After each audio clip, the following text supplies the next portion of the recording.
នេះមិនមែនជាចំការរបស់ខ្ញុំទេនេះទើបជាចំការរបស់ខ្ញុំហើយនេះគឺជាម្ចាស់ចំការគឺជាឪពុករបស់ខ្ញុំហើយថ្ងៃនេះខ្ញុំនឹងនាំទាំងអស់គ្នាមកមើលចំការទុរេនតូចរបស់ពួកយើង Wow,អ្នកគ្រូ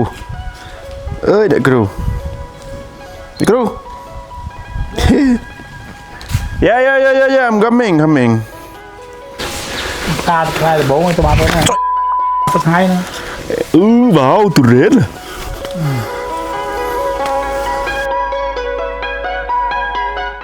ចំការតូចមួយនេះគឺជាចំការបែបគ្រួសារអញ្ចឹងសម្រាប់ផលិតផលអីពួកយើងមិនមានច្រើនទេពួកយើងមានសម្រាប់តែអ្នកស្គាល់ឬក៏អ្នកចង់បានតែប៉ុណ្ណោះ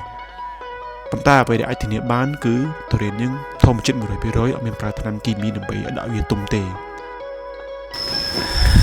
តើអ្នកនរគ្នាថ្ងៃនេះខ្ញុំមក review ចំការទុរេនឪខ្ញុំអញ្ចឹងខែប៉ុន្មានប៉ាមានផ្លែហូបប៉ាខែ6កំងទិញអីលាក់លេងមកខ្ញុំខែ6ដឹកឲ្យលុយពីឥឡូវក៏បានដែរអូកប់អូនេះធំអូនេះធំណាធំជាងដៃនេះអូវ៉ាវ ខំតាអូជុំនេះហ្នឹង សុំថតចំការលើម្ចាស់ចំការនេះមកទៅលំចាស់ចំការហ្នឹងហូបបានទេបាទទូជ្រូចឹងហើយចោលយ៉ាងទូចឹង ចោល តែឃើញតរេនគេនៅណាទៅនៅកំពតអីអាមិនប្រឹងដែរហូបតែហូបបានមិនចឹង ពូផ្សេងនេះគឺជួល តែនេះពួកយីគេបាទ មិនថង តរេនប៉ាមានពួកយីកន្លះ ថងមាននេះទៅនេះអានេះផ្កាเขาវិញណាផ្កាឡើងចោលដល់ចោលទៅវិញនេះ អូជ្រូមកនោះចូលបានទាំងអស់ងាប់អូលជីអ្នកមានក្នុងពើព្រិចភ្នែកហូហូ ថាថាអីកាទៅវិញទៅបើវាទៅប៉ាវាប៉ាអីចោលនេះទៅដបងនេះ អូណាប៉ុណ្ណាណយប៉ុណ្ណាណយ បានថងហ្នឹង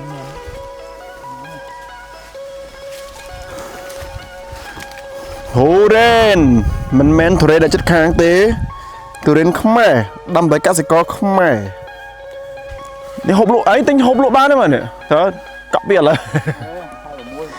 ប៉ុណ្ណាមកនេះអានេះប្រហែល នេះទៅបាន70 80ថ្ងៃណា អានេះ3គីឡូបាទតា2គីឡូ3ហ្នឹងអូវ៉ាវអូណោះនេះឃើញ ទិញកន្លងតាហត់ទេ ជួលកលីអីជួយមកខប់ខប់នេះហមណាទៅនេះ ធំ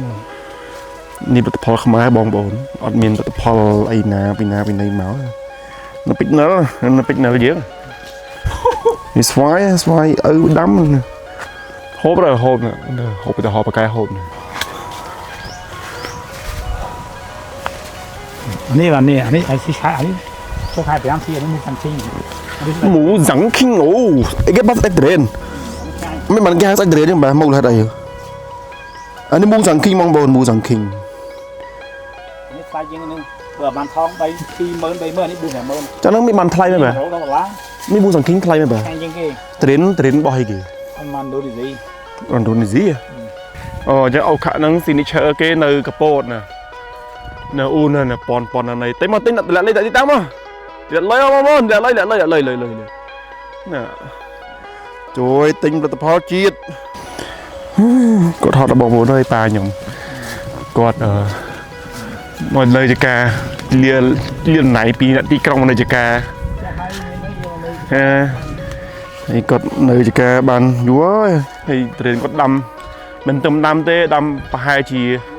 ผมมวยชนะไว้บ้านแต่ไงเนี่ยมันพอปีบิชนะมันได้ก่อนเป็นบ้านเฉยเลยชนะมันมันเฉยยังบอมโอนจองบ้านไอ้แต่เนี่ยตัวน้องยังมา ยังคนไหนเอาเลยตามจริงๆมาปลาจะมันจริงนี่เธอจัง ไหนบ้านเอาเลยพ่อช่วยซื้อเก็บเฉยนั่น ฮะ เฉยนั่นมาสตองเบี้ย งานเฉยmà ảnh mà mê chứ cho mới còn này mới mê chứ khơi ฉยnhớ không khám cũng sai nhá giờ ăn lấy bà nè mấy mà mới dùng tay cho vừa chờ nó này tôi bị chú này u bông bồ nồi chú cho nó nè chú viên ăn lấy bọn nó nè giờ chú đấy cháu chú đến cháu đấy cháu là bên rồi bàn thế bông bồ nhưng tròn những cái bông bồ tròn vì mọi bên này ពីធ្ងន់ពេកទៅអញ្ចឹងទៅនេះមួយនេះ3គីឡូជាងពេលខ្យល់ខ្លាំងយកធ្លាក់បាត់តែទេ 28000ចូល10 7-100000 បាទនេះគេចងចេះអញ្ចឹងមកស្ទងហ្នឹងគេដែលដើមនោះមកស្ទងមកញ៉ៃទៅវិញចេះតែពេលឡើងនេះសោហ្នឹង2 3ហ្នឹងច្រើនទេបាន2ហ្នឹងគុណចែកហ្នឹងនេះ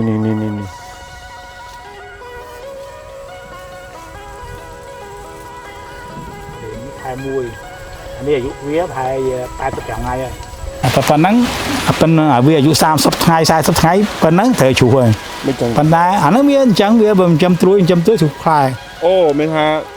ជិះត្រួយហ្នឹងជ្រុះផ្លែវិញ ជ្រុះប៉ុន្តែបើវា50-60ថ្ងៃទៅវាលែងជ្រុះហើយ អញ្ចឹងវិញ ហ្នឹងហើយជ្រុះតិចណាស់តែប៉ុណ្ណឹងហានិភ័យប៉ុណ្ណឹង បាទ អញ្ចឹងងំហើយប៉ុណ្ណឹងនេះអាហ្នឹងហានិភ័យ អានេះ អាហ្នឹងហានិភ័យប៉ុណ្ណឹងវាយត្រួយប៉ុណ្ណឹងនៅជ្រុះណា អូមានថាបើចេញត្រួយដល់មិញអាប៉ុណ្ណេះទៅអស់ ជ្រុះហ្នឹងប៉ុន្តែវាមិនជ្រុះអស់ទេវានៅវាតិចប៉ុន្តែបើណាអញ្ចឹងបានយើងអត់តែងមែកគាត់ថាតែងមែកអត់តែងផ្លែនេះចេះអានេះវាជ្រុះមកវាជ្រុះអានេះមុនគេនេះតែសារអាហ្នឹងវាអត់ពីលក្ខណៈ